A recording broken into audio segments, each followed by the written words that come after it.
Yeah. Hey, patrons. Hey, patrons. We Missed are talking some. about alcohol today.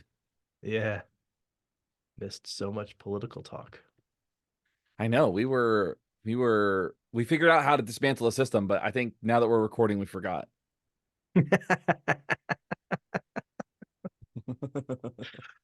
Oh, I wanted to tell you really quick. I know that we need to record, but I also watched Five Nights at Freddy's and Wonka. How was Wonka? Because you told me Five Nights at Freddy's was good, but how was Wonka? Oh, okay. Wonka was I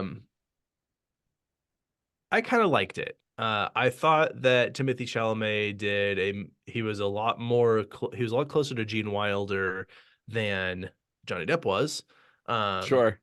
and I thought that it was a pretty well, like, the story made sense, like it flowed okay. It had the like it had the very weird cartoonish childishness that's also slightly macabre, that is very characteristic of Roald Dahl.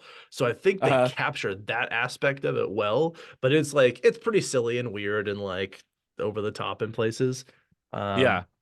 but I liked it overall. I thought it was pretty good. I was not expecting it to be a musical where it's like only a musical. There's more musical than Oh, there is just dialogue. weird. Yeah. So that surprised me. But aside from that, I thought it was really good. I I was thinking about like I want to see it because I just like the Willy Wonka world. I think it's fascinating. Yeah. Like creative capitalism and what that looks like. And just the weirdness of that. But I do think that I was like, I think I really like Timothy Chalamet as an actor. And then I was like, wait, I've only seen him in Dune. I have literally never seen him in anything else that I can think of. And so I was like, but I think I like him as Paul Atreides. So like I'm like, I'll watch anything he's in right now. So Yeah. It's worth a watch. yeah. No, not nearly as good. Like I don't think it'd be anybody's favorite movie, but it was good. We watched we went to go see the new Ghostbusters movie.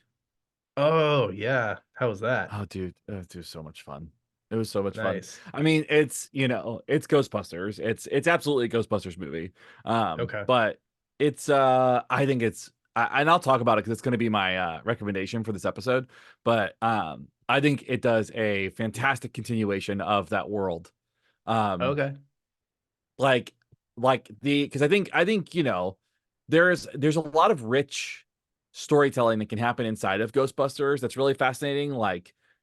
There's like the ethical implications of like what happens when the ghosts are captured, where do they go, what does that look like, Right. like are they, like that's kind of all of that stuff that goes along with it. And like the idea of legacy and franchising and research and science and putting all that. I mean, it's like it's just they do a really cool job of like tying all that stuff together. And like mysticism is really fun. Like they pull some of that in there too. Where you're like, huh, like so there's like really cool things they can explore that I don't think they have in other ones. Um, which I think is great. Okay. I mean, they kind of do in Ghostbusters too, where they talk about like mysticism and Vigo's kind of like a sorcerer, Yeah. not like a not like a deity or anything like that. So this one kind of Yeah. ties like some of the sorcery stuff into it too, where you're like, okay, there's magic here now. Got Well, I it. don't know if I told you one of the bands I was in was called Scourge of Carpathia, named after from Vigo's speech. And that Oh our yes, the opening to that album was his little monologue. Um, which is perfect. I love that. yeah, What a great movie. I love Ghostbusters too. yeah. I know a lot of people hate on it. I was like, it was great. I thought It was both so of much them were fun. great. Yeah. I mean, it's so funny because they're very silly. They're very silly concepts when you think about it. It's like a bunch of Yeah, scientists are ghost cops and like they are, and it's like dealing with the realities of like being a ghost cop in a city that like a city like New York, which like, people have seen everything. That's so much of like my favorite part is like everybody in these movies just accepts that this is stuff that happens and just mhm. goes, here are the logistics of ghost busting. Oh, you caused damage, you caused property damage, you owe us some money for property damage. You can't just go around firing laser guns into buildings, Right. you know? Yeah, And then the science, and like that happens in this movie. Like they're talking to the mayor, and he's like, "You indiscriminately fired laser guns into these buildings," and they go, "They're not laser guns." Don't be ridiculous. Like, Focus on the wrong part of that, guys. right? And like that's like the part where you're like, that's so great. It's like that just like mixture of like the rational person going like, you cannot speed through the streets and fire into buildings. And they're like, actually, here's what really happened. Like Yeah. it was a lot of fun. It was cool. It'd be like arresting someone that like you cannot indiscriminately fire an AK-47 into a crowded place. They're like, well, first of all, it wasn't an AK-47. Like, Right? Yeah, exactly. okay, that's the detail we were worried about. Great, you can go Yeah. home.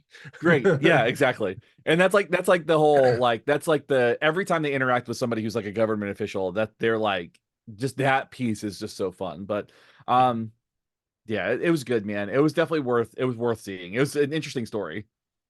That's fun. All right. I really wanted Yeah. to see it, but it just was not going to work out with my schedule, unfortunately. So, Well, you got I time. got to host a game night though on Thursday, which made me very, very happy. I love that. What game did you play? It's called the Fox Experiment. I talked about it on here, I think. Oh yeah. You yeah. said that you were like playing through it a couple times to get comfortable with the mechanics and stuff before you did that. Yeah, it's a smart game. And what I love is, so in this group, we had two people who have played a bunch of games because they made them. And there are two people there, both of them had their partners here who really were not gamers. Like if they had played games, it was kind of like incidentally through them. And so they did not really have a lot of exposure to like heavy strategy games and games that are like way outside the realm of what most people like think of when they think of board games. And so I got to show them this game, and everyone picked it up. Everyone really had a lot of fun. And I gave them I gave them a little questionnaire afterward because I'm like, I'm going to be teaching this at RageCon. I need to like, I'm like, please be brutally honest with me. I need to be better at teaching. So like, if this didn't work, I need to know that. And like, I won't be offended. I just need to fix what isn't working.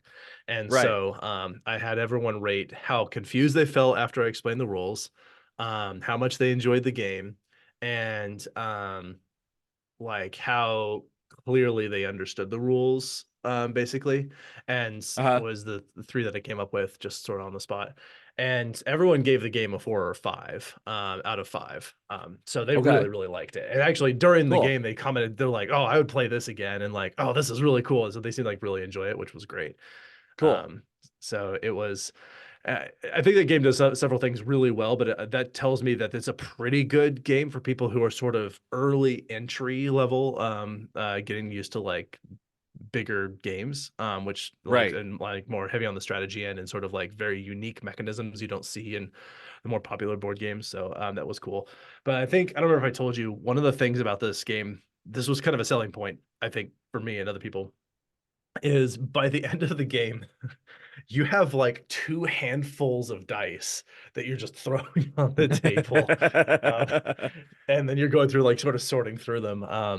And they're really not, it's not all that complicated. You don't have to like reference everyone. It's basically you're just matching up colors. So like you're gonna have Right. just a bunch of these like blue, red, and brown and green dice all over the place. And then you basically just match them up in little pairs and stuff. And then you go through and just count up how many symbols you rolled. And that's it. So it's really not that complicated. And it is really fun to throw 2 handfuls of dice. Oh yeah, it sounds like a blast. I would love that. I've got Yeah. like a cup full of dice up here like that I keep there, like all my fun color dice. And Yes. yeah, I would love to throw all of it at the same time and be like, I scored a, 587. Yes. Yeah. So, anyway, it was good. I got some really good feedback too on like things that they would have that would have helped them get into the game a little bit easier. But most people said Cool. like they rated their confusion as a 3 or 4, meaning not.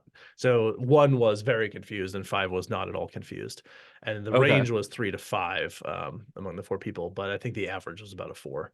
Which meant Okay. that like I couldn't, but one of them specifically was like, this is exactly what would have helped me to understand right when we started. And I'm like, that was amazing feedback. I'm like, I'm Cool. 100% incorporating that into what I do next. So I Hell love it yeah. when that happens. I love that. So anyway, we should record an episode now that it's almost 9 o'clock. Yeah, let's do that. Almost I'm good with that. 12 your time. All All right. right, let me make sure we're all set up on my end. Okay, there we are good now. Okay. I actually hit a record already so that I can potentially try and Oh, deal with this nice. issue of mine not coming in. But are you ready? Yeah, let's do it. All right, I'll count you down. 3, 2, 1, go. Welcome to Why We Do What We Do. Hold on, starting that over. Sorry. So you can keep Okay. recording, but yeah, sorry. But I'm gonna count us down again. Ready? Yep. Um, 3, 2, 1, go. Welcome to Why We Do What We Do. Hi, my name is Abraham, and I'm not an alcoholic. Hi, my name is Shane, and I'm quarter to be here. We're a psychology podcast. We talk about the things that people do and the things animals do, and sometimes we talk about the ways that we try and help other humans when they're in struggling times. Yes, and today is part of our suite on or our series on addictions and all the things that go along with that. And we are going to talk about the one thing that I think a lot of us have maybe heard about, which is Alcoholics Anonymous, an intervention Yes. program for folks that struggle with alcohol abuse. Yeah, so as we're unpacking our understanding of addiction and treatment around addiction and various aspects of policy around addiction, which will be in future episodes, we are. It seemed like a really appropriate first stop is like, what do most people think of when they're even thinking about addiction? And I think one of the first things is Alcoholics Anonymous. So we need to dive into this, understand where it came from, the research behind it, and where it's going to some extent, and Right. unpack some myths. I think really dig into the things that people may or may not know about how it works. But otherwise, it's worth understanding psychologically what's going on with Alcoholics Anonymous. Yeah, I mean, we already did an episode on alcohol specifically and what it does. So this will not cover that so much. This will cover just kind of this intervention program that people kind of go to as part of their treatment package or as part of maybe people recommend this all the time. So but we'll get into some of that stuff. Yeah, I think arguably if you were to go back and listen to our archive, if you haven't been with us the whole time anyway, you would find that we've spent a lot of our time talking about sleep and drugs. I Yep. think that makes up those two topics get the lion's share of the number of episodes dedicated to those topics. Yeah, I'm not sure why. But I think Me neither. It's but where we here we find are. ourselves, So though. Yeah. yeah, we should probably maybe just do an episode where we evaluate why we talk about sleep and drugs so much. We could do it maybe like an anniversary. Anyway, if you like what you hear today and you would like to support us, you can join us on Patreon. You can pick up some merch. You can leave us a rating and a review. You can tell a friend about us. You can do all kinds of things like that and more. And I will talk about that at the end of this discussion today. But first, I would like to welcome you here. Thanks for being here. And if you are joining us on the day that this publishes, which is March 24th, then I'd like to wish you a happy American Circus Day. Is this publishing on March 24th? No. Beep. I was like, wait a If you're second. joining us, if you're joining us whoa, beep. If you're joining us on the day that this publishes, then which is April 3rd, then we'd like to wish you a happy American Circus Day. I just went to the circus. It was animal free and it seemed like it was a lot of fun. Nice. It also don't go to work unless it's fun day, so that means everybody's quitting their jobs. Yes, the employers love that one. Yeah. It is Find a Rainbow Day. I think you're gonna have better luck if you can find rain first. But yeah, Find a Rainbow Day. Yeah. It's also fish fingers and custard day. I didn't even bother to look this up. I have no idea what it is or what it means. Yeah, moving on. It is Global Day of the Engineer. I tell you what, we do take for granted the fact that our lives are made possible by engineers. Like we would live Yes. in a very different world if we did not have that incredibly essential profession. So definitely go buy a drink or a snack or thank an engineer for them doing the work that they do. Yeah. We've all seen Prometheus, so we have the engineers to thank for even being here to begin with. So uh, it's Nice. National Chocolate Mousse Day, which I am a big fan of that dessert. Yeah, yeah, you can find the moose in Canada often. Uh-huh. So try the Chocolate, chocolate yeah, one. chocolate brown mousse. All right, it is National Day of Hope. Aw, it's National Film Score Day, so go listen to "Oh Brother, Where Art Thou" because that is the best soundtrack of any movie ever. Wow. It is National Walking Day. Huge fan of that. Yeah, it's also Golden Rule Week, so be nice to everyone. International Dark Sky Week. Maybe Scary. make your sky dark. I don't know what to do with that one, but Dark I don't Sky know. Week, sure. Yeah. Yeah, they'll be. I mean, it sounds scary. It's also Laugh at Work week, so for those of you who are having fun today, go enjoy an entire week of laughing there. I guess that makes sense with don't go to work unless it's fun, to some Yeah, extent. National Bake Week. Does this have anything to do with the Great British Bake Off? I think it might. I don't know. I hope so because that show is just so wholesome and wonderful. It's also Testicular Cancer Awareness Week, so that's a big deal. Pay attention to your balls. Ah, it is National Pickleball Month. Although, given the trends lately, I'm wondering if it's just National Pickleball Decade. But we're at least in the month. Yeah, everybody, like my neighborhood wants to build a pickleball court, and I'm like, why would you do that? It's a trend. You live in Florida, yeah, that makes perfect sense. Yeah. Anyway, it's Limb Loss and Limb Difference Awareness Month. Oh, that's good. That maybe Yeah, is a little bit harder with the Walking Day, but you can have prosthetics and cadavers and whatnot. yeah, It absolutely. it is National Brunch Month, so just for the month of April, you can have brunch. Otherwise, it's out. Uh-huh. Mimosas for everyone. It's also National Volunteer Month, so go do some good work for free. It is also National Autism Awareness Month. Yay! Yay! It is also, incidentally, I like to point this out as a child abuse awareness. Double check this. Prevent child abuse. Child abuse month. Child abuse prevention. That's what it is. Okay. And finally, a very important one is it is prevent child abuse awareness. Awareness of preventing child Yes. abuse. It's prevent child abuse month. April is. So yeah, Yes.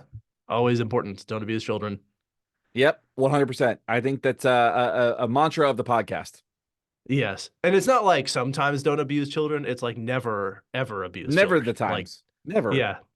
Yeah. Usually we like to say what you should do instead. What you should do is not abuse them.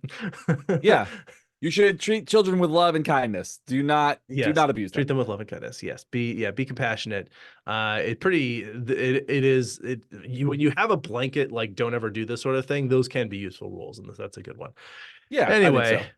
we spent a lot of time on that. We need to dive into our topic, which, as we said, is Alcoholics Anonymous. So thank you so much for being here. Let's start talking about the history of, well, before you even get into the history, we need to unpack a little bit of the background of Alcoholics Anonymous and even alcoholism. Yes. So alcoholism is attributable to 3.3 million deaths every year. 10 times higher a number. There's a 10 times beep. This number is 10 times higher than the number of fatalities that every other drug combined has caused. So this is a major concern. Alcohol is one of the most powerful, most destructive, and most dangerous substances that we have ever created, and we say one of. We do know about fentanyl, so when you go to reach out and say that, we are very well aware of that. But alcohol is a very costly thing, as we're seeing here. Yeah, a lot of deaths can be attributed to alcohol, not necessarily alcoholism every time, but to alcohol for sure. And even this was surprising to me because there's more research that has been coming out on this, and even research into babies that were born to like crack addicted mothers do not seem to have the kind of challenges that we thought that they might. But when you see babies who are born with FAS, fetal alcohol syndrome, often or usually they suffer extremely debilitating neurological disruptions that result in lifelong need for additional therapeutic and medical interventions. So it seems like even some of the drugs we would consider some of the hardest, worst, most intense drugs are not even as bad in multiple ways as what we've seen alcohol do. So, I mean, my experience, I don't know if you've had this experience, but my experience is I've worked with more learners with fetal alcohol syndrome than I have with any other substance abuse issue Yeah. as a result of their development. So that is something I see consistently. I've worked a lot with folks that have FAS. Yeah, it's pretty profound, and I think that speaks to. I mean, you certainly. I think the skeptical listener will hear this and say, "Yeah, well, there's a lot more alcohol around. It's a lot more readily consumed," which is definitely true, and that would be part of it. But it also seems like the cases where there are children who are born to mothers who are addicted to other substances, they just don't seem to have as severe problems in most of these cases as the children born to parents with who used alcohol while they during pregnancy. That being said, Right. like, it's not, we don't advocate you take any drugs, as part of having or raising a child. So it's generally not a successful recipe to ensure success for that individual. But it does seem Right. like alcohol might be one of the worst that you could. Right, right, absolutely. So today we are talking about this idea, this treatment, a program called Alcoholics Anonymous. And so you'll hear it sometimes abbreviated as Al-Anon, or AA. And so this is currently the most well-known addiction treatment program in the United States. Like it's in kind of like it's in the lexicon, it's in common discussions around treatment, drug treatment. And so I think it's a pretty popular thing. But what is it and where did it come from? Yeah, and I will say, as we're jumping into the more of the background here, it is implemented in countries around the world, but I don't know how well known it is in those other countries relative to its inescapably ubiquitous nature in the United States, where you can like be court ordered to attend this program, which is Right. not a federally run program. So it's not super common to have it be the case that the court can sort of specifically recommend an intervention that they have no say in how that intervention is being implemented. Right. But nevertheless, there it is. So let's talk about where Alcoholics Anonymous, or AA, came from. Yes. So a Wall Street professional named Bill Wilson, also love it, William Wilson, or Bill Wilson. I like to mix that up. So Bill Wilson was a serious alcoholic in 1934, but it's important to consider that Prohibition ended in 1933. So we're not sure how to interpret that. But as we'll see when we get into the War on Drugs episode, spoiler alert, alcohol consumption did not decrease at all during Prohibition. Just so you know that. Definitely not But for Bill Wilson. definitely not for Bill Wilson. So alcohol was ruining his life. Yeah, so he was aware that it was getting pretty out of control, and then he met another addict, Dr. Bob Smith, in 1935 while attending a non-alcoholic spiritual fellowship called the Oxford Group. And so in 1935, they're both in Akron, Ohio, and they meet each other, and they have these similar values, similar ideas. And so in 1935 is when they found Alcoholics Anonymous. I mean, they founded it. They began the program. Right. And so through this program, Wilson is able to maintain his sobriety. He saw alcoholism as a disease of emotions, mind, and body outside of his control. And I think that kind of framing is going to come back a little bit when we start talking about this more. Yeah, definitely. Uh, Pretty central to the whole program here. So Yeah. essentially, through the program, and part of what he attributes to him being successful is that he shared his experiences with others. His experiences struggling with alcohol, he shared them with other people who were struggling with alcoholism, and he found that both helped him maintain his sobriety, and it helped those other people achieve their and maintain sobriety. And so he just wanted to share and expand his strategies to help people that were struggling with addiction to alcohol specifically. Right. So Wilson and Dr. Smith, they worked together to form the 12 steps of AA, and several more groups formed. And pretty quickly, I mean, we're talking, this started in 1935. In 1939, they published the AA book. 4 Yes. years. They've Okay. got a book and a program. Yeah, and the programs were starting to pop up all over the country. There was a lot of traction for a lot of people were signing up for these, so they were gaining a lot of members. And this is a totally nonprofit organization, right? They wanted to have this be as accessible as they possibly could. So in the book that they published, they outline the whole program and all of that, and then comes with that is the 12 steps that you have heard of Alcoholics Anonymous. And I think a lot of people will have heard 12 steps and associate that correctly with AA, but Right. not necessarily know what all those 12 steps are. So let's go ahead and just read the list of the 12 steps of Alcoholics Anonymous in order, 1 through 12. Yep, let's do that. So, step 0 is ads. That was so good. That was really, really good. Thanks. I appreciate that. Um, beep. All right, we're back from the ads. We can actually do the real 12 steps now. All right, step one. We admit we are powerless over alcohol, that our lives have become unmanageable.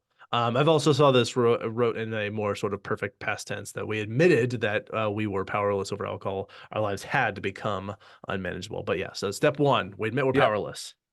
Yep. Step two is we have come to believe that a power greater than ourselves should restore us to sanity. Step three, we make a decision to turn our will and our lives over to the care of God as we understood him. Capital H him. Step four is that we have made a searching and fearless moral inventory of ourselves. Step five, admitted to God, ourselves, and to other human beings the exact nature of our wrongs. Yes. Step six is we were entirely ready to have God remove all of these defects of character. Step seven, humbly ask him, God, to remove our shortcomings. Yep. Step eight is to make a list of all the persons we have harmed and become willing to make amends to them all. Step nine, make direct amends to people such beep. Step nine, make direct amends to such people wherever possible, except when to do so would injure them or others. Yeah. Step 10 is we continue to take personal inventory, and when we were wrong, promptly admit it. So we have to kind of say, oh, this is what's going on. I'm going to admit that I messed up. Step 11, seek through prayer and meditation to improve our conscious contact with God as we understood him, praying only for knowledge of his will for us and the power to carry that out. And then step 12 is that we have a spiritual awakening as a result of these steps. We try to carry this message to alcoholics and to practice these principles in all of our affairs. Okay, there was definitely a theme I picked up on in those A 12 little bit. steps. Yeah, a little bit. And we'll unpack that. Okay, so although AA was founded in response to alcohol abuse, people with other drug addictions may attend this. I think that's a common question maybe people may have is like, is this only for alcohol? It was founded with the intention of supporting people with alcoholism, but people with other substance abuse disorders certainly have shown up and are welcome to show up to these meetings if they wish. Yes, and AA is and always has been deeply rooted in Christian faith. If you did not pick up on that theme as we were going through the steps, it's pretty clear there's a lot of capital H's in there. But nevertheless, criticisms of the overt religiosity of the group apparently led them to adopting the terminology higher power more often than God specifically. So there was a little bit of a switch to that term higher power from God because of some of the criticisms of that. So I imagine that some of this was rewritten to be something like make a decision to turn our will and lives over to the care of a higher power as we understood it, or something like that. Right. Is probably how many of those have been a little bit rephrased. Now, reportedly, this idea of a higher power, which is fairly ambiguous, there was one AA member who decided that doorknobs were a higher power and that praying to doorknobs would help him achieve sobriety and keep it. And allegedly that this was a real belief that he had. And I was thinking about it and I was like, that does seem silly and kind of weird, but it's really not that different to like praying to some invisible sky wizard, except that doorknobs are real. I was reading that note and I was like, that feels like sarcasm. Like not that last part, but like I was like that story feels like it's made up. And Right? apparently it's not. It does. I because like it's so hard sometimes when I read your notes, I'm like, did Abraham make that up? I don't, and then and then I usually when we get to the end, I'm like, okay. So anyway, we're That good was the now. Okay, report so that we're I back. found, at least. Yeah. Hey, listen, sometimes that's what happens when we do our research. We find these tidbits, these nuggets of interesting things. Um, Yeah. Now, it is free to anyone. Anyone who wishes to use it can join in. New members are recommended to attend 3 straight months of meetings to develop new habits, to receive advice from veterans, and practice the steps of the program. 90 meetings in 90 days. That's also part of this too. Yeah, they're encouraged to actually attend meetings for the rest of their life, essentially. But the the strong recommendation, the like this is the dose that's required to get yourself into a sober lifestyle from AA at least is 3 months. So they want the 90 days. I don't know why they didn't go for 7, since the theme and all, but there it You is. know, Maybe they thought that but was too much. yeah, they were like too bad. So, but you know, it's interesting though. Like, I think about that, and I'm like, just from a purely behavioral standpoint, like creating a new routine and getting into a habit for that long, um, would be interesting to see like its maintenance, right? Like, if I start a habit and I get into a habit, like, and I do that same thing for 90 days, I would imagine I would build a pretty strong habit and become fluent in that pretty quickly. You know? Yeah, absolutely.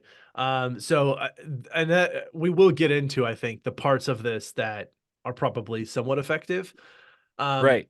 Another, I think, piece of understanding Alcoholics Anonymous is the anonymous part of Alcoholics Anonymous, and that may seem fairly obvious, but it's worth asking, like, what does that mean to say that it's Alcoholics Anonymous? Because you go to these meetings, people can see the faces of the other people there. The Right. people can see you when you're there, and you hear the stories about the attendees that visit AA group meetings. So, like, there is that part. But the what's anonymous about it, or what's supposed to be going on here, is that each member is told not to disclose their full name or any identifying information. And this is really founded in the belief that if people can remain anonymous, they will feel more safe and open and more willing to share their experiences without fear or judgment or retaliation, from anybody who might hear it. And further, it is meant to create some amount of sort of equality and equity between members so that they're not behaving with respect to their social status or lack thereof. They're not there like defending or participating with respect to their wealth, their fame, or really anything else that could get in the way of their ability to listen and share. So it's really meant to Right. say the thing we have in common is the important reason why we're here. So whatever else is going on in your life does not need to be the thing that's influencing your ability to participate in these meetings. Yeah, and I actually think that that's a pretty decent sentiment when you consider that Sure. the value is like keeping people safe and like and trying to give everybody an equal playing field because Yeah. you know, I think there's something really nice about that, right? Sure. Um Yeah. that's my thought. But it is difficult to imagine how well it works to remain anonymous. So we kind of talked about that idea in that issue. We have heard the stereotypical introduction of the meeting. Hello, my name is blank, and I'm an alcoholic, often shared by extremely personal stories that will also be situated to some extent around that person's specific context, which will likely include their status. So there's going to be some information that comes up as a result of that. Someone sharing about sleeping under a bridge gives a lot away about their financial status, as does someone sharing about missing their private jet to France because they drank too much. I mean, there's context clues that kind of unlevel the playing field a little bit as you kind of explore this. Yeah, so the extent to which that part of it works, unclear. But there are several the process of AA involves several important steps, and these will become very relevant as we start to unpack the components and their relative potential for effectiveness in the extent to which people who attend AA are successful through the program. And the first one, as we said, is that people attend regular meetings with other people in which they report on their continued progress, or if they have had some struggles or setbacks or even failures in the steps. Either way, they are attending regular meetings with other people and they report on what's going on with them, so which means that there's sort of a group accountability aspect of this. Right. And another part of this is that the people in this program that are involved have to practice honesty and disclosure to a group of people who specifically acknowledge and praise their successes and honesty. And that I think is an important thing is sometimes people are going to mess up, but if they're being honest about it and they get praised and support around being honest, they're more likely to engage in more honest disclosures when they go into these meetings. Like Yeah. it's sometimes very difficult to be very honest about something when that disclosure can result in a lot of harm or some punishment, so punishing contingencies about around that disclosure, which is why Right. you know kids lie a lot, is because when they do something and they're honest and they get in trouble, they're like, well, I could lie and not get in trouble, or I could be honest and maybe get grounded or in trouble that way. So like it's nice to be in a space where honest disclosures get some kind of reward and support, even if it is somebody messing up.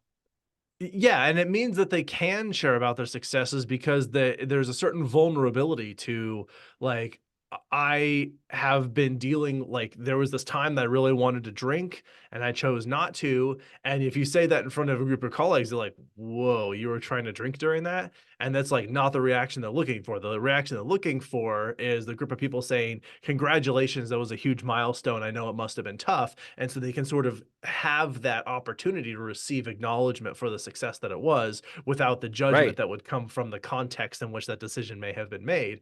You Right. know, and where I think other people might miss the important part. And you know, I think understandably, like if you're if you were like a surgeon who's like, you know, I was gonna pull my bottle of vodka out right before the surgery, and I decided not to, and everyone's like, you have a bottle of vodka in your desk?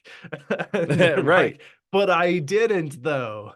So Right. understandable Right. that they would get a lot more out of this group of people willing to acknowledge that as a victory for them. Yeah, absolutely. People can also get a person assigned to them, which is they're called a sponsor. You've probably heard some version of that. And that person who has been successful in the program, and the person with the sponsor can turn to their sponsor for support whenever they need it, whenever they need some guidance around something, whenever maybe they have a disclosure that can't wait until the AA meeting. There's a lot of kind of support that and like almost like mentorship that happens in that relationship. Yes, and then they might feel accountable to that sponsor of like, if I fail, that means that I failed my sponsor who's like here for me. So like I want them to be proud of my successes. And then it flips. So the person that's being successful under the guidance of their sponsor and through their attendance in the program, they could potentially get assigned a person that they sponsor. And then they feel responsible for that person's success and they feel accountable to continue to demonstrate the success so that that person sees this as a I can do this too because my sponsor Yeah. has this, you know, they're going through this and they're being successful. And so then the sponsor has that sort of sense of responsibility and ownership over somebody else. And so there's a really tight, like super little small, but I mean it's a really important and meaningful social dynamic between those relationships. Yeah, and speaking of social dynamics, the folks that are joining this program are actually disconnecting from social groups that would enable that high rate of alcohol consumption, if that's part of it, right? So they may remove themselves from those contexts, those situations, or those people, at least for the period of time while they're kind of recovering and getting some foundational Right. skills around this, right? Doesn't mean they're cut off from them forever. It just means that they're kind of like removing themselves to build skills to go back to that ideally. And so Yeah. what might happen is while they've removed themselves from the social groups, they're creating new connections with new social groups that not only enable alcohol abstinence or avoidance, but they actually can help them kind of stay out of those social activities to be in different new social activities that are alcohol free and kind of create some new learning histories around that too. Yeah. Another aspect of this is these people who are members here, they go out, as we mentioned, as part of the 12 steps, they repent to the others that they feel that they have wronged. And they often do this by confronting them directly, or they might write them a letter, or they might do both of those things. But they specifically go face to face and talk to the people that they think that they have wronged in some way in relation to their alcoholism. Yeah, and then people pray a lot, are compelled to join other religious activities as part of it, which is I think perfectly fine if that's something that works for you, and we'll kind of unpack some of that stuff. And then people are often recommended substitutions for their consumption habits. So figuring out some kind of replacement to fill that gap because and we know this from like a behavioral perspective, when you remove a behavior that is so that contacts so much reward, then you basically create this kind of like behavior vacuum, right? Like there's a response vacuum that happens, and that's going to Right. be filled with either that skill that you got rid of, it's going to come back, or some other problematic skill. So teaching some like suitable consumption habits, replacement skills around this, are it's going to be super important as part of this. Yeah, you got to think like when their solution in the past had been, you know, drink for whatever the problem that they were facing was, now when they're faced with that problem again, what are they going to do? So having something else to do is really important. And I was kind of wondering like would we would we suffer adverse consequences by comparing the damage of alcoholism to advertisements Let's find out. Oh, nice. All right, we reached a really nice sort of segue point because we've been unpacking a sort of what's going on in the Alcoholics Anonymous sphere. And again, a lot of this Right. is information many of you will have known about, but there were certainly pieces that were details that I was less clear on until I was sort of, doing the specific reading on the aspect. But the critical, I mean, we're a science podcast. I think as much as we are a psychology podcast, we're a science dissemination podcast, or at least I like to believe that that's what we do, and Yeah. hopefully I'm right. And so it's important then to actually dig into and evaluate what's the research say on all this. Yeah, and really I think a question that people would ask is, does this work? And if it does work, how do we tell if it works? And it might seem like an obvious answer or an obvious approach, like maybe people are drinking less or they stop drinking altogether, people maintain their sobriety, or they have low levels of consumption. You might look at recidivism rates around this. I mean, you might look Sure. at group participation and what that looks like. I mean, there's a lot of different things that might be simple, I think, measures or outcomes related to this, but it is quite a bit more complicated than that, I think. Yeah, and it sounds a lot simpler than it turns out. It turns out that it can be for a variety of reasons that we'll get into. And let's start with the fact that there has been a lot of skepticism about the effectiveness of AA's programs pretty much since the beginning. Very Right. early on, people have sort of wondered, but like, does it really work? And I think an important feature here that we're going to get into why this is so important and toward the end is that as recently as 2015, well-controlled scientific studies continued to report mixed results on the outcomes of attendees of AA. Further, the extent to which it might work was so unclear that it was basically opaque. I mean, and what I mean by that is like you could not tell if there was anything that worked about Alcoholics Anonymous, what it was.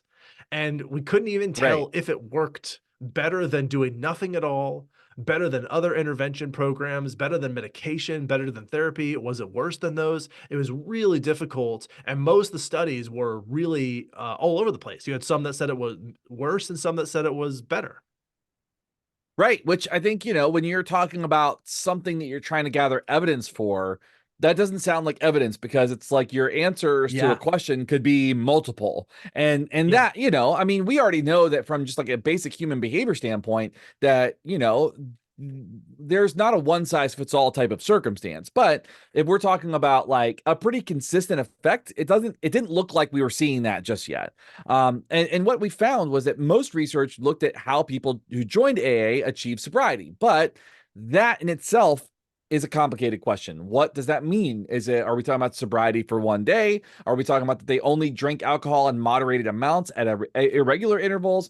Does it mean complete abstinence? And if so, for how long? And what we actually kind of found was that, or what the studies found was that most of these studies looked at relatively short windows. We're talking 3 to 6 months was a pretty common measure, and it was all self-reported, which again, there's some issues with self-report data in general, but kind of as we unpack this, those are some things that we have to look at from the skeptical side going, okay, but still, what does this mean? What does this look like? And how are we gathering these data?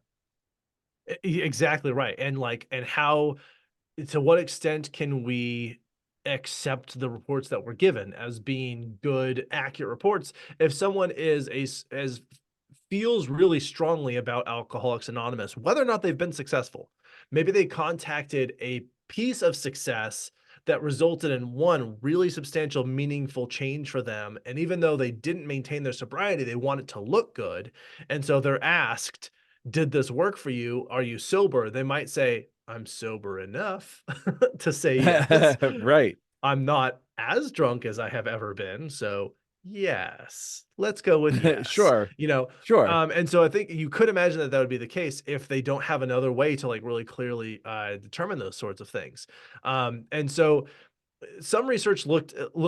There's a lot of different ways to ask these questions and try and determine the effectiveness of this. Some research looked at how long it maintained, but long compared to what? To compare like how long they maintained sobriety through AA compared to like using pharmaceuticals for their sobriety, how long they maintained it compared to other therapies, how long it maintained compared to just controlling it on your own. Like those might be very different comparisons to make, that some of them would show a less robust comparison and others might show a huge difference in comparison.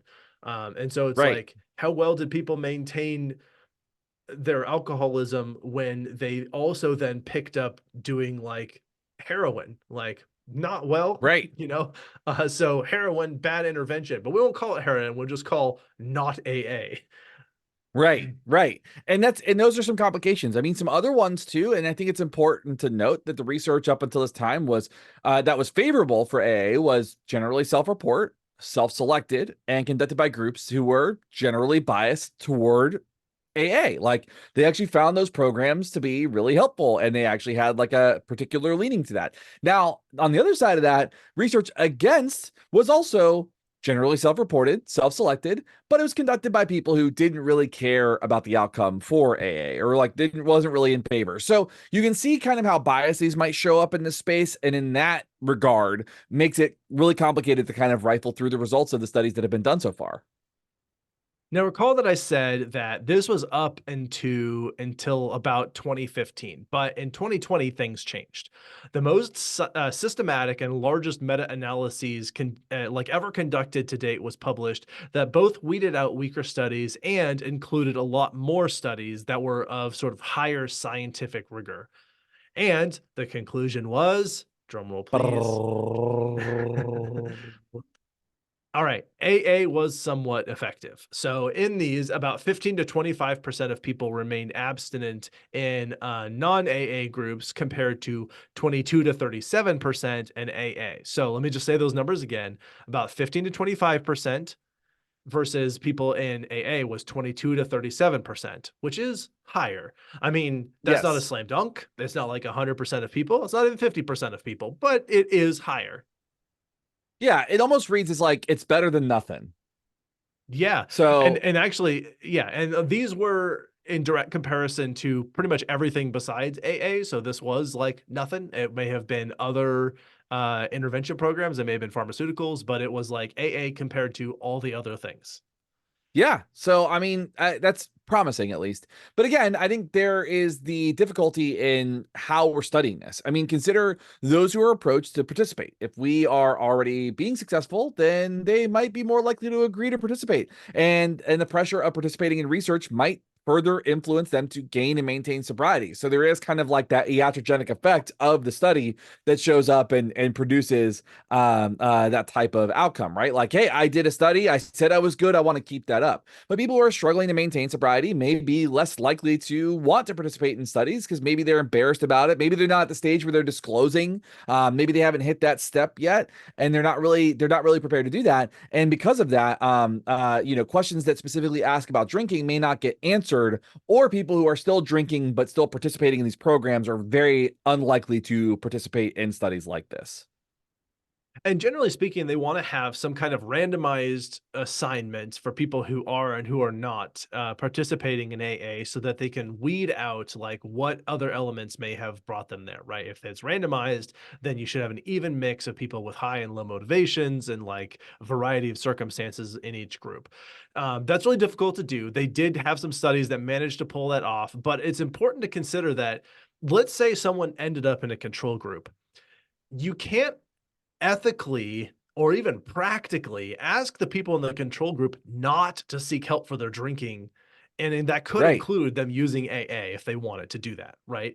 So you might right, then say, like, they're in the control group and they're like, yeah, but I'm not going to wait around and like let this continue destroying my life. I want to take action and do something about it. And they might even go join AA as a way to do it. How do you control for that? You can't. right, It would be unethical and inappropriate. Also, there are people who were in the AA group who then chose not to attend AA, and therefore it went undetected by the study. So how would they account for a lack of success when they're not part of the pool anymore, even though they're not being successful, even though they were assigned to that? So right. it makes it difficult then to be really clear on like what exactly was going on. And the range, so the number we gave you, those are sort of like the overall outcomes, the actual outcomes did differ quite a bit from study to study.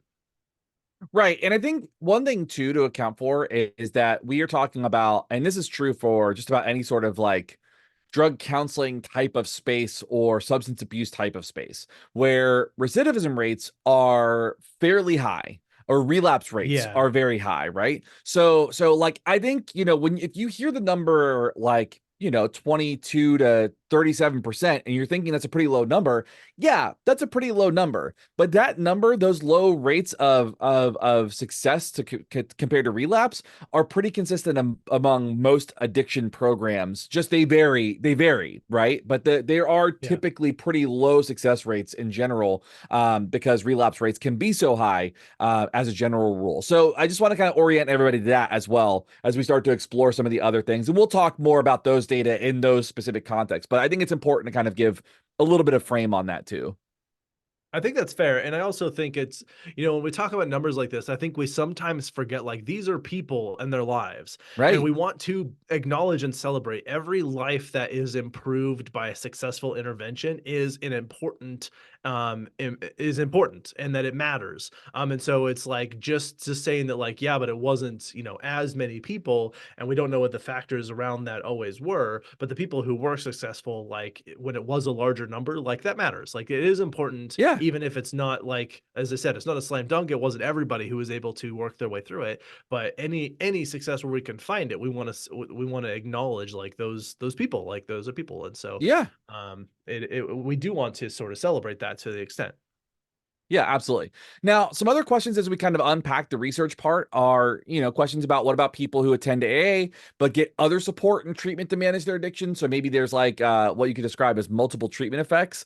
They might see a therapist, they may be prescribed medication, or they might do any other number of things that result in success that's completely unrelated to AA. So it might be that they're successful because they are in the AA program, but it might also be that there's an outside extraneous active ingredient that makes it look like AA is the thing that works really well.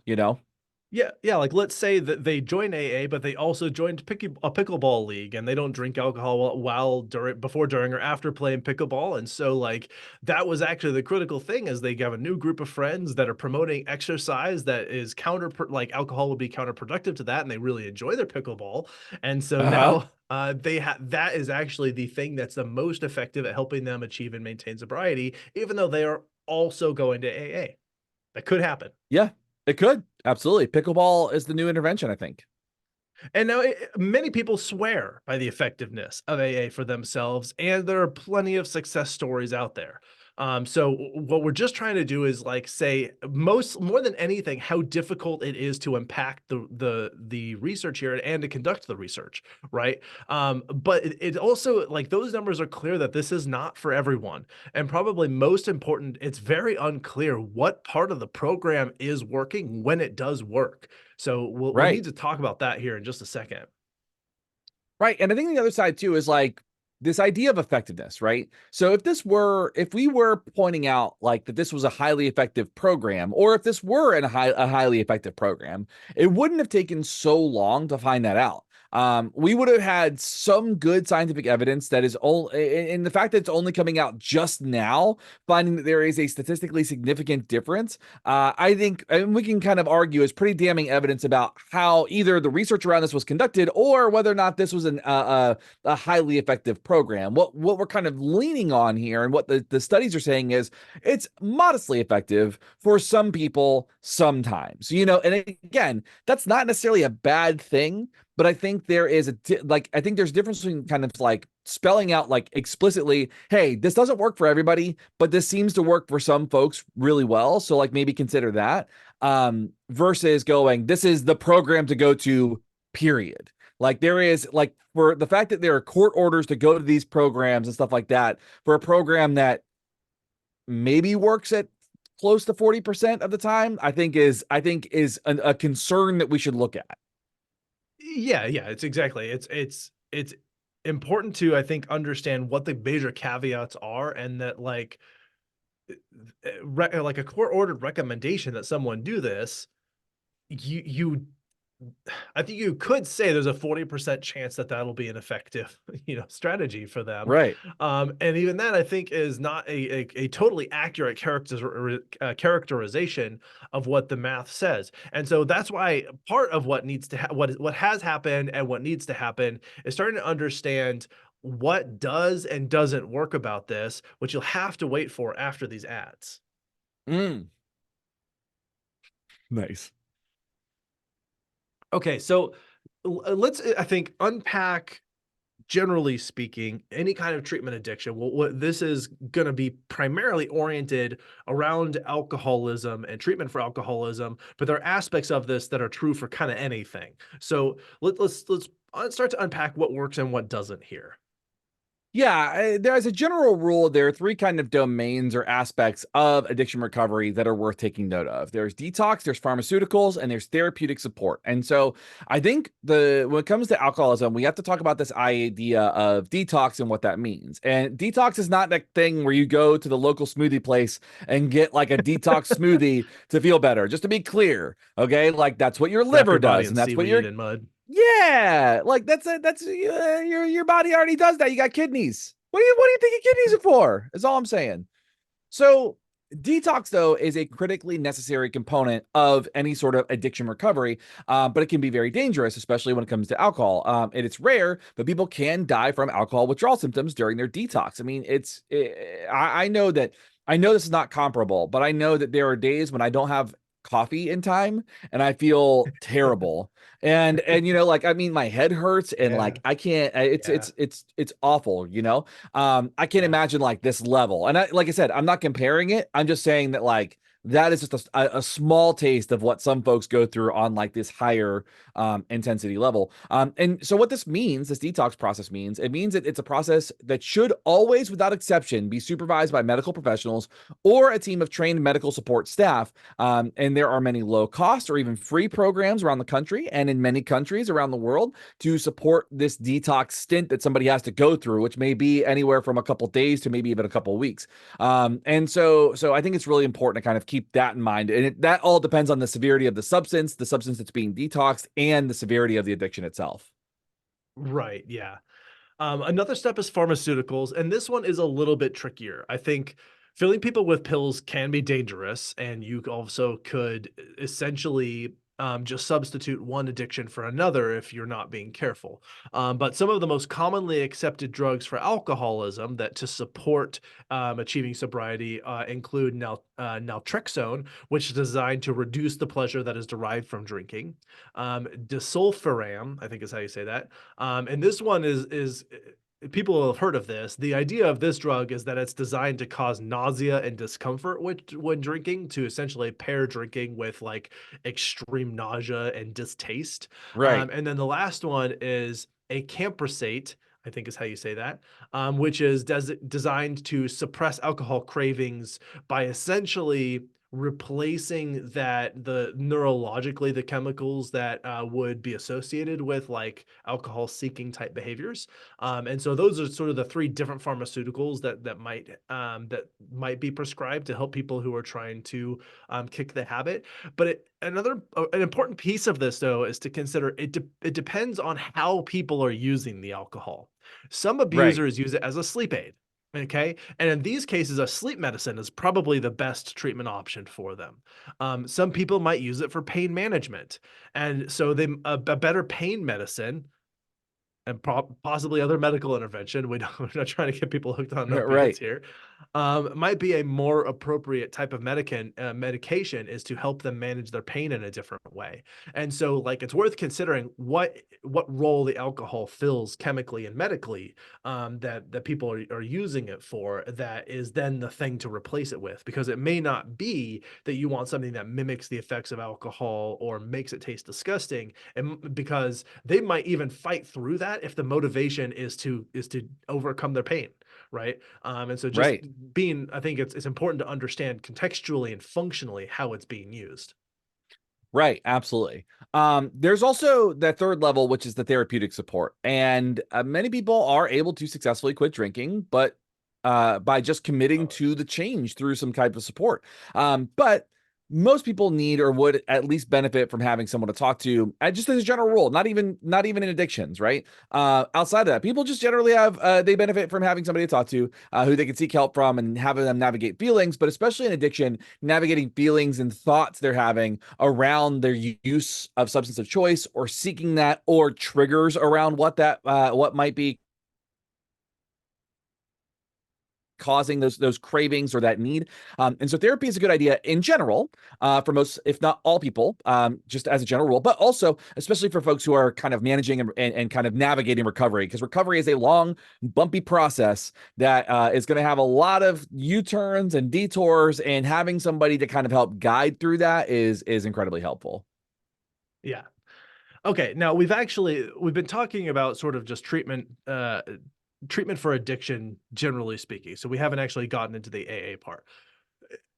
Okay, so coincidentally, when we're trying to figure out what parts of AA work, most people don't totally know, but a lot of the researchers have like a suggestion for what they think is probably going on, and they pretty much all independently agree on what that is. Coincidentally, AA actually has some features that are found in other forms of scientifically validated effective treatments for other types of addiction, notably identifying a replacement for consumption, which we talked about, getting a different social support group, which we've talked about, being Right. accountable to someone else, and frequent acknowledgments for successfully maintaining new habits. And this actually can include non-chemical addictions to behavioral addictions, which we'll talk Yeah. about in later episodes. And so it's like AA kind of landed on those sort of convergently, just outside of like the plan that they had in place, that is a thing that kind of works in general, and so it'll kind of work here. Yeah, and so this has actually been supported by other research too. The number one most effective part of AA is almost certainly the social support aspect, which we talked about, in our episode about Armageddon, how humans tend to be social creatures and we need that social support. So that social support piece is, it seems like that's the active ingredient, and that is what we're saying in specifically in the AA context, is extricating people from social groups and situations that tend to facilitate and encourage drinking, and replacing those social groups with social groups and situations that do not include and possibly even discourage drinking, and reinforce and reward those situations where you actively choose not to, and the successes around that, and also the validation piece around that. So having the social group that kind of like is aligned with your desired outcome really can make a difference here. Another important social aspect of this is that sponsor sort of mentor mentee relationship we talked about. Now, it would be difficult, if not impossible, to engineer that kind of relationship dynamic that's created in the sponsor to new member relationship from AA, in that is sort of like a go to the doctor, they prescribe you a sponsor type thing. That probably wouldn't work very well, right? Right. But what's going on here, as we mentioned, is like this is being held accountable to someone who depends on you for your success, and their oh beep being accountable to someone who depends on your success for their own success, and that is plenty effective in other circumstances, right? And so think of like other places where versions of this kind of exist. You see this in training for team sports can work in this way, where like you're accountable to the other people on your team, or to your coach, or to someone on the team who's sort of taking you under the wing. Advisor and student relationships can work this way. When you go to school and when you go to college or grad school, that someone who's sort of there, who like they are then responsible for you. And so it helps keep them accountable to staying on top of their research and conducting themselves in an ethical manner. And we know that that doesn't always happen, but that is going to be true in the sponsor relationship to their mentee, sometimes as well. Like the sponsor could fall off the wagon, but it seems that, and more often than not, that kind of dynamic works for both people, the person who's Right. responsible for the new person and the person who feels accountable to their sponsor. And plenty of examples have demonstrated how effective it can be to be responsible for someone and have them depend on you as a reason to do or not to do something. And I think of also Yeah. training for the Olympics. Like you've got a coach who you sort of feel obligated to them, and they feel obligated to you. So we engineer these or we kind of don't engineer, but we create these dynamics in a lot of situations, and we find that that can be a very powerful way to motivate a particular type of behavior change that sometimes feels almost impossible when you're first doing it, when you're first training for the Olympics, or you're first picking up a brand new habit, or you're trying to kick some physical dependency to a substance that you've used can feel impossible at first, but we've seen people overcome this by having that responsibility and accountability to someone who's there for them. Yeah, absolutely. Now, as part of this, we mentioned before there's a Christian leaning kind of faith based approach to some of the structure of this, and that means that prayer may be included, and prayer can actually be an effective behavior change procedure for some people in some situations. I mean, there are studies on magical mands, and what that means. It's just kind of like for our behavior nerds out there, like I think that's kind of a fun thing to explore.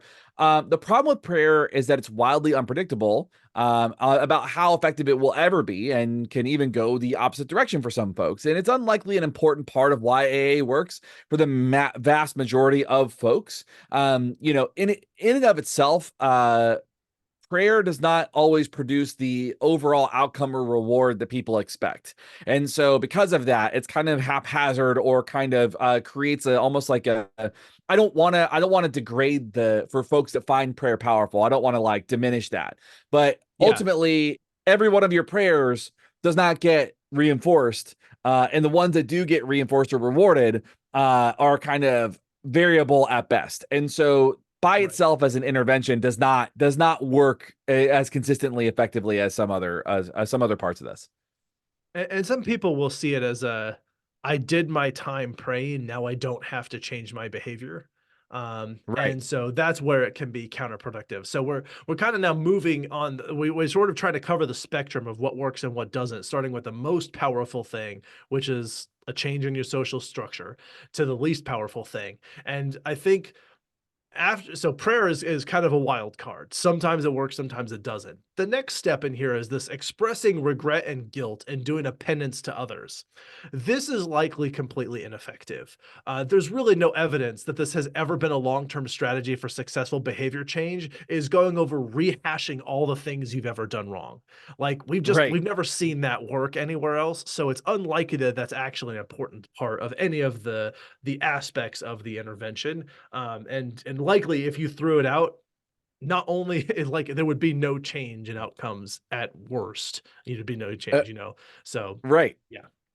Yeah, and another one of the less effective strategies that we kind of start looking at here is the sharing and hearing from other struggles, as like a part of like a group exercise, right? So, a 2023 report suggested that as many as 40% of new members to AA actually leave after just the first meeting because the horror stories people share are so depressing, disheartening, and even traumatic to hear. And then sharing their own stories makes people relive some of the worst and most harrowing events of their lives in gruesome detail.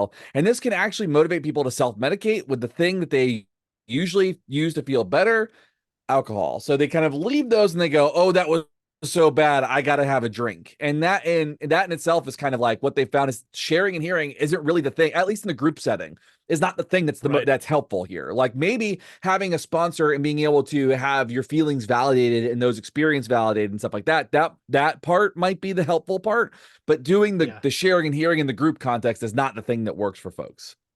And when that works, like that often is an effective part of a therapeutic relationship with a trained therapist.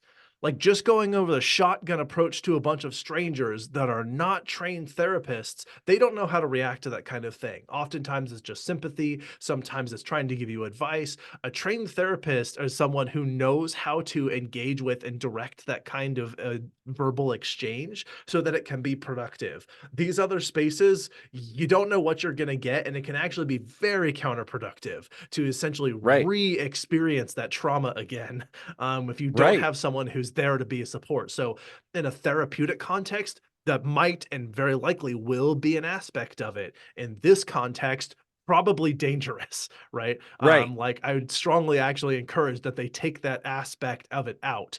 The sharing can instead be things like sharing how you were faced with a situation and like this is how the choice I made to overcome that. That then they can that whole group acknowledgement of a celebrating and acknowledging your victories can be good. But this whole just like here are all the terrible things I've done and all the people I've hurt can just be really horrific.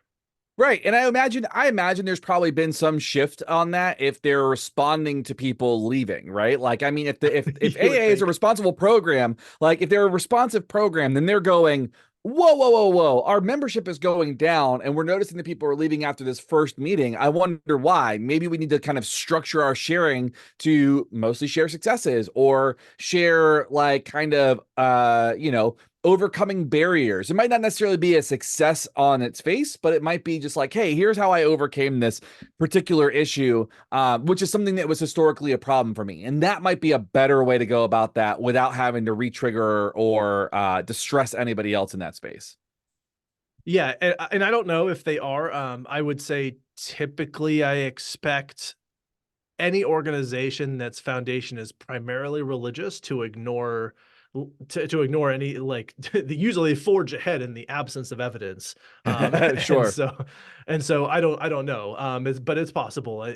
They did land on some effective strategies and presumably because they worked. So Right. it is possible. Now the last thing we'll talk about here, so arguably the least effective and probably even counterproductive part of AA is this aspect that is actually step number one in the program. And this is the imbuing people with the notion that they lack control. Yeah. You would think, like, I don't even understand the logic of this one. You would think that the better strategy would try to be to empower people to believe that they can and do have the control to be able to direct their behavior in a more value driven direction. That Right. is a very common approach to other behavior trained strategies. And the other thing that's confusing about this is this isn't even contradictory to a religious orientation and specifically a Christian one. You can be empowered to pray to God for help with controlling your behavior, or see God as delivering you to have the control to change your behavior. In many of these religious circles, they like to say God helps those who help themselves, right? And so, like, I don't even understand the logic of this piece of it of like saying you don't have the control but change your behavior anyway. Like Right. I don't that doesn't make any sense. So I think that that piece of it, which weirdly is like step number one in the program, is shooting themselves in the foot. Like what they do have that might be effective is probably being actually tamped down by Right. this aspect and some of the others we've mentioned, like this traumatic reliving of terrible events. Yeah, I'm wondering if like a revision to that would be more useful, where it's something like it's not necessarily that's out of your control, like it is in your control, but something has happened and you've lost control. So now we're working to regain it. Or maybe a better way to say it is it's not your fault. So like, That's it's not fine. your and that's it's not your fault and things can get better with action, right? Like and that is like talking about that values based going forward type of piece. I think, by saying it's out of your control also gives people the ability to go, well, it's not my fault. It's out of control this way. And like, I can't do nothing about it. I don't know why. I'm just assuming this AA group is in New York, but, Yes, um, or New Jersey, or New yeah. Jersey or wherever. Like, oh, dude, I can't do nothing about it, dude. So but I was thinking about that and I was like, I feel like a better way to go about it is saying like, you are not an alcoholic, but this is maybe, like thinking, I'm just thinking of like behavioral ways to say this that would be so much more empowering and building that foundation of like this, you have the strength to do this thing. Yeah, Your context can change. yeah, you're not a bad person. This is not like you don't have to be this way. There are ways that you can take back the reins and choose alternatives that are different to where you're at. And like get on a path that makes more sense for what you'd like your life to be. And And I like think that the those sentiment's there. I think that's the yeah, sentiment of what they're trying to say there. But I think the way they're yeah. saying it might be a problem. Yes, yeah, exactly. Yeah, because you're right that like I think they probably were meaning that like this wasn't on you that you developed this problem. And but the phrasing is like, you don't have control, again, is like, it's counterproductive to the notion of having people gain control. Right. And actually, it's kind of ironic that like Bill Wilson even sort of mentioned or talked about like part of his inspiration was that he had lost control. And then like his solution is, I don't have control. And I'm like, connect those dots for me, please. I'm like, Right. Right. where anyway, um, point being, I think you're right that there is probably a more productive way that we could probably phrase that, and I get that that's probably the sentiment that we're going for, but it just seems like this is not the direction I would recommend that they take on. Right. Agreed. Agreed. Okay, damn, I had a really good segue and I completely lost it. I don't know what it was. Hmm. Hmm. Yeah, I don't know. I don't have one myself. Yeah, we've been at this so long. We do have a bit more. We'll have to do that after the ads. That works. I Okay, think that was fine. we we love busting myths here on this show. And there are some sort of myths about AA and around AA that I think are worth unpacking. Some of them are completely wrong, some of them are a little misguided, but there's just three primary ones that I thought were kind of interesting for us to unpack. Yes, the first myth that we would like to bust is that there is no alternative to AA. There are actually several secular addiction support groups for a wide range of specific or general addiction problems, including the Secular Organizations for Sobriety, the SOS. You can find that at sossobriety.org. There's also Smart Recovery, and there's also Life Ring. There is Women for Sobriety, Rational Recovery, and then Moderation Management. And I think that's just a small handful of what's out there. Those are just the ones that came up the most frequently when I was looking at what alternatives exist. Yeah, and they all seem to contain similar elements or the same elements around kind of what AA's got. The same ones that are effective for achieving and maintaining sobriety. But they also go forward without having that religious orientation. So if you're somebody who is worried about that and you're seeking that help, then just know there are options that do not have that religious kind of bent to it. Yeah, and there are also other religious-based groups that just are not AA, that are designed to help support achieving and maintaining sobriety. So, like, if you did want to go the religious route but didn't like what they were doing at AA, you could try some of those other religious organizations that support that. Like, there are tons of options. This specific myth I mean, there are plenty of people who have propagated this, but one in particular, Jordan Peterson, was asked why AA was successful, and he said, "Well, there's nothing else out there." I'm like, wow, hard to imagine wrapping my head around just saying something so blatantly wrong without even taking a second to think about it. But I mean, that's kind of his whole thing. So, um, Yeah, that's why he's the mortal enemy of this show. yeah, real on brand for him anyway. So there are alternatives to AA, both religious and secular. There's actually many of them, all of them free, all of them open to people who need to attend. So like look into some options. We mentioned some, but there's plenty out there. You do not have to go with AA if that's not your particular orientation. And for some people it will be, and for some people it won't. Well, and on top of that, and we'll talk about this in the next episode for sure. There are some healthcare programs in the United States that have opened up accessibility to treatment programs that might be more specific to facilities and not necessarily AA or like an outsourced nonprofit program. There might be some inpatient programs that might work pretty well too. So that include Mm, like things like detox pharmaceuticals and stuff like that. So, but yeah. we'll talk more about kind of how that showed up. In the next episode. Another myth is that total abstinence is critical for success, and that's just not the case. Yeah, I mean, and that's a pretty tall order. Alcohol is ubiquitous in our world, much to my personal chagrin. Mhm. Like we've talked about how I feel about alcohol on the show plenty enough. And the thing is, like, I acknowledge that it's really difficult to say you need to go all the way the opposite direction and completely cut this out of your life. Most people navigate life managing their consumption of alcohol at totally reasonable levels, right? Titrating this down to complete zero may be a lot harder than just moderating their intake instead. Right. And to be fair, for some people, they suck at moderation. Actually one of those. Like I tend to be like, if I'm going to do something, I go all in on it. If I'm like, Yeah. if I'm going to try dieting, I'm like, I'm not going to eat for a whole week, like that's like no exceptions type person. And I struggle with moderation. So I'm actually a lot better at all or nothing type deals. But for a lot of people, I think moderation is a more effective strategy to use. Yeah, I mean, my brother, I think about this a lot. My brother has never had alcohol, and he avoids it because he's worried about addiction and he's worried about family history and stuff. So he's like, for him, total abstinence is very easy for him. Yeah, that He's makes like, sense. no thanks, don't want it, right? And and we just have different views on that. I think growing up in the straight edge hardcore scene made it very easy to abstain, but you also see Right. people who, like the people who are no longer straight edge from the scene that I grew up in, had a harder time with moderation once they decided not to be straight edge, unfortunately. Exactly right. Yeah. There's like a lack of opportunity to practice.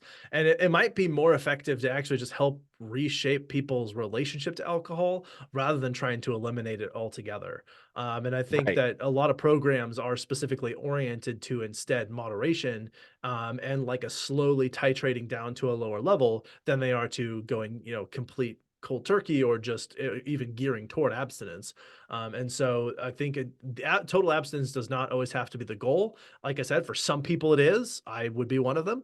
And it sounds like your brother is one of them, and that's totally Yeah. fine. But I think that is not always the most appropriate route to try and go. As you said with the example, like straight edge kids, like people who do go totally abstinent, if they fall off the wagon, they fall hard. Yeah. It's Yeah. it is not like oh, I had the one drink. It's like, well, I had the drink, may as well do the whole keg while I'm here. Right. I got to So make up for lost time. yeah. So it can be difficult. So I think sometimes working on moderation is a much better strategy. Yeah, absolutely.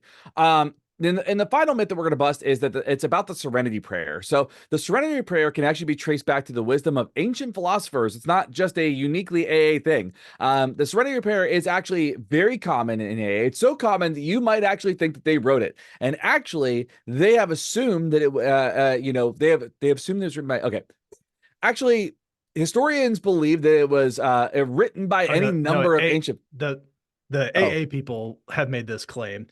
So the okay. the issue here is like they found this prayer and they're like, oh, these ancient philosophers or Egyptians or I see. whatever wrote this prayer. I'm like, no, it was Okay. actually it was written in No, it was somebody 1932. else. I got you. Yeah. Okay. All right. Cool. All right. Uh, so A actually have assumed that it was written by any number of ancient philosophers because it sounds so wise. But you'll actually recognize it. It goes, quote, God grant me the serenity to accept the things that I cannot change, courage to change the things that I can't, that change the things that I can, and wisdom to know the difference. End quote. So you've probably heard you've either heard that or you've heard some version of that somewhere.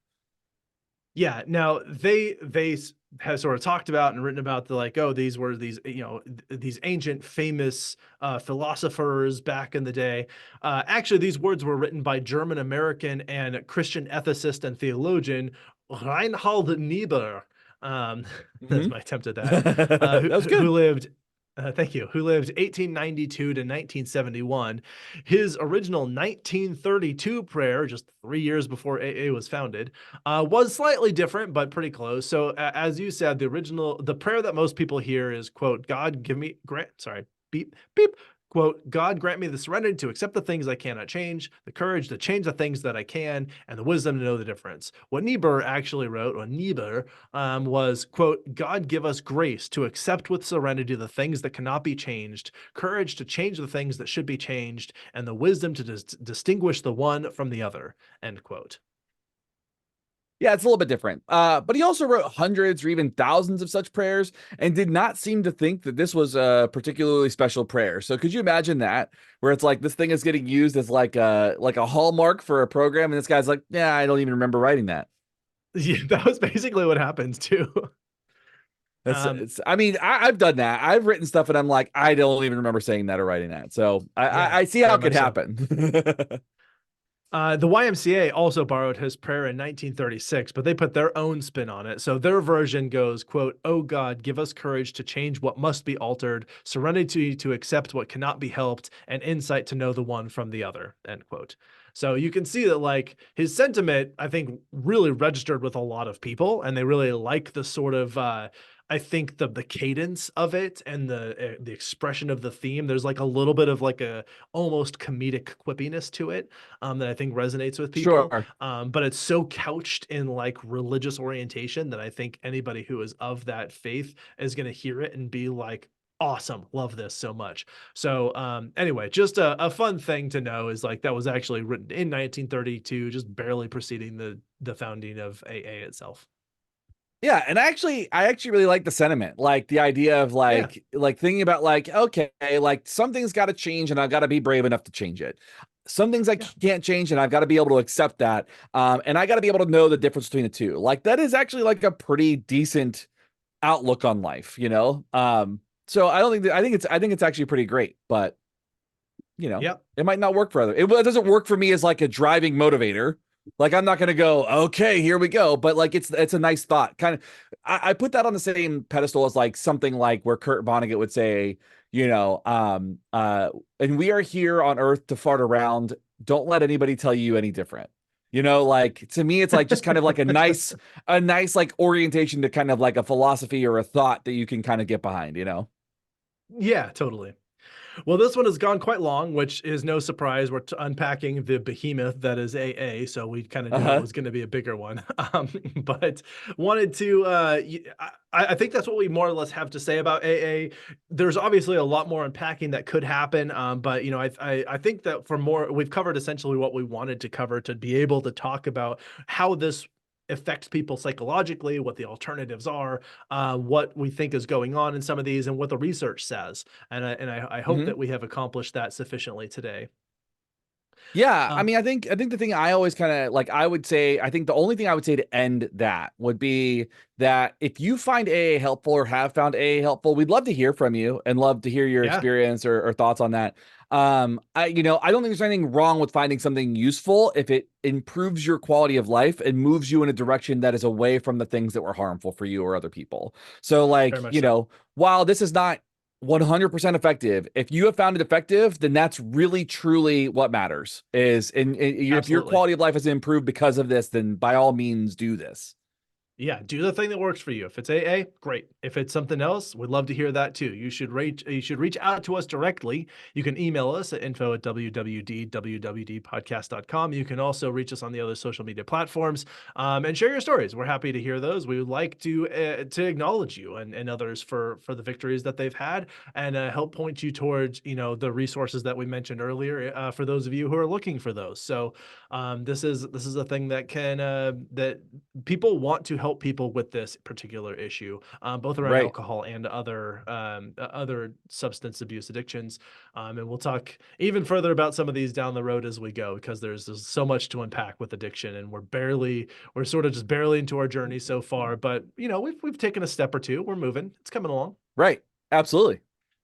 We do want to recommend some things, but first, I'd like to acknowledge that if you would like to support us on this show, as I said, you can join us on Patreon. If you do that, you'll get all kinds of bonus content, such as I'm about to read a list of people who have done this, which includes this awesome group of humans.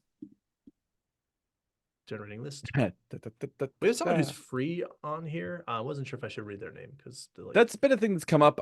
Came up on the other show, and I was like, oh, that's weird. I didn't know that was a thing that could happen. I didn't either. I was gonna read the Patreon supporters because they're here. Um, Yeah. beep.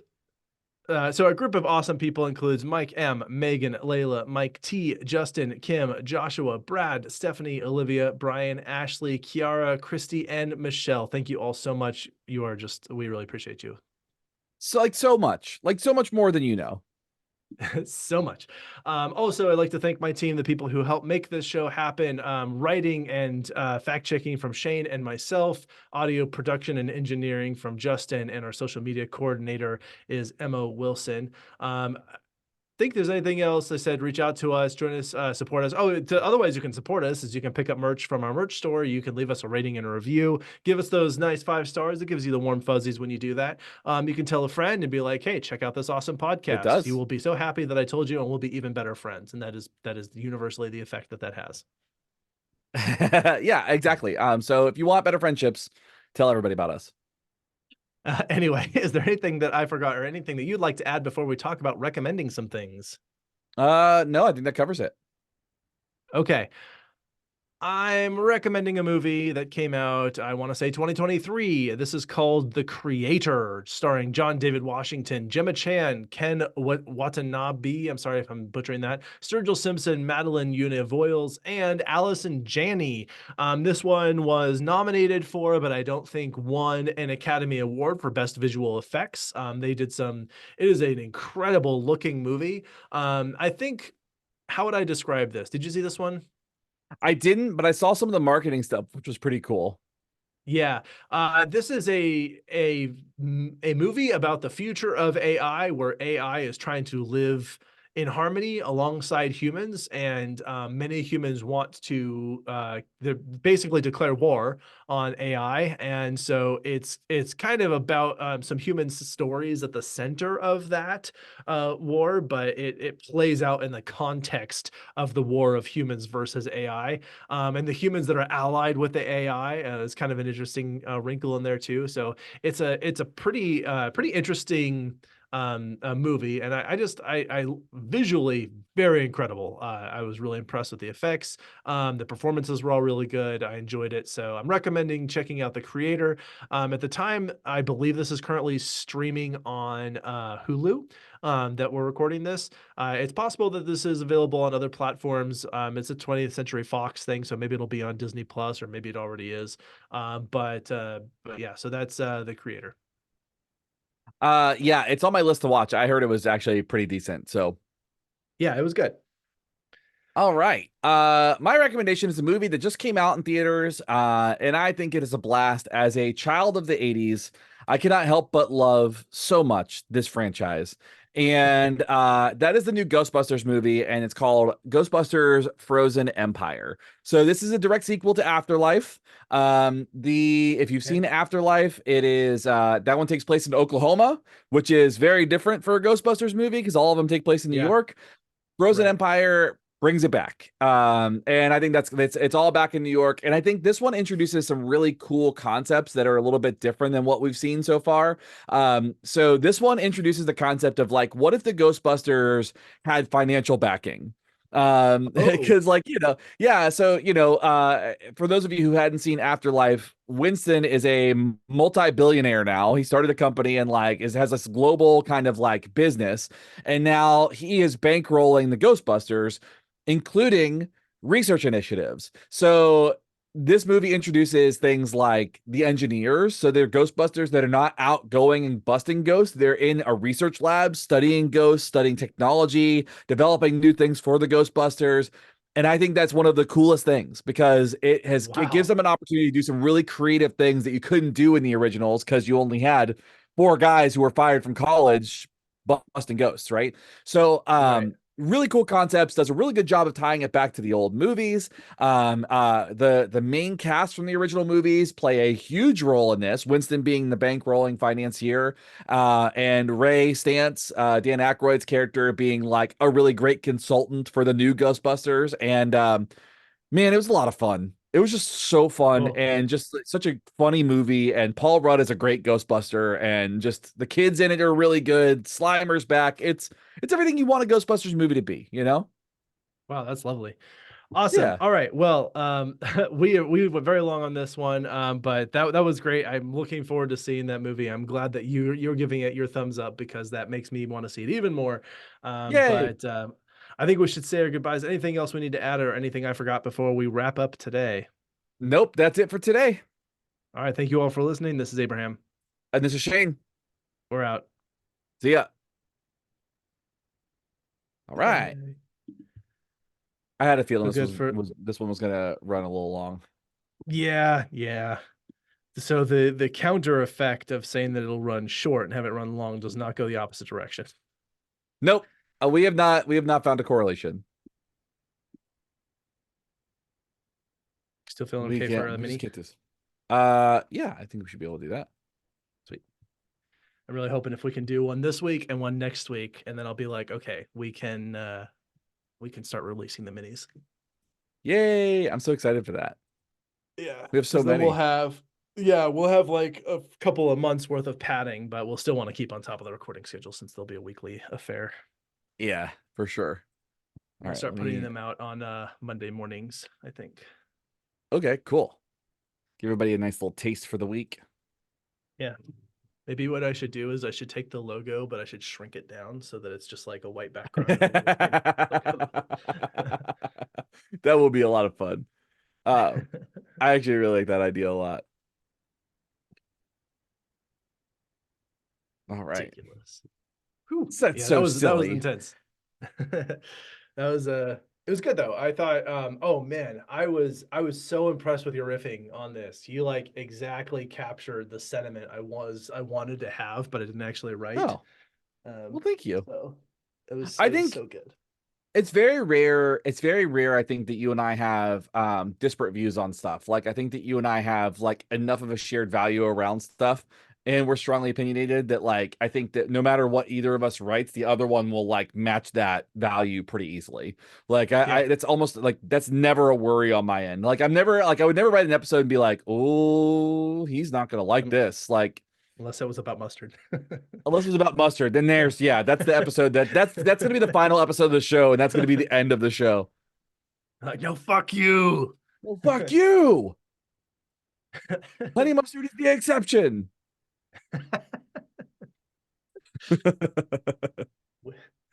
The epilogue, we broke up because of mustard. We broke up because of mustard. It was so sad. I am good whenever you are ready to go for the next one, my friend. It is still exporting, but it's very close to being done. As soon as it's done, I'll get it all queued up. So just waiting for the export to wrap up here. I just read, and I'll probably do this for my next recommendation. I just read The Last Ronin, The Lost Years, which is, do you know what The Last Ronin is? The Ninja Turtles story? You had recommended that as one of our episodes in one of the recommendations in our episodes a while back, and you've made me, because I'm not really a comic book reader, even though it seems like I would be, and so I've wanted to check that one out because you were so encouraging of it. It's so, dude, it's so cool. So there's a follow-up called The Lost Years, and it's like some of the characters training the new Ninja Turtles. Like there's a set of 4 new Ninja Turtles, and they're like really, really young. And their names are Uno, Yi, Odin, and Moja, which is all one in different languages. But it's also like significant that they're as one team and one family. And it's funny because all their personalities shine through, and you're like, okay, like these are like kind of extreme versions of the Ninja Turtles. Like, this one's the leader, but like he's kind of selfish. And then like, this one's the party animal, but he's like the big muscle head. So like it's kind of this weird amalgamation of the other turtles, and it's super interesting. And I just want to read all their stories now, Yeah, for sure. All right. I'm all, I think, queued up and ready to go. I'm gonna check my audio really quick to make sure it's sounding good. Yeah. Let's do it. Are we putting this mini on the same recording as the AA? Oh no, we should stop that. Thank you for the patrons. Bye, patrons. Bye, patrons.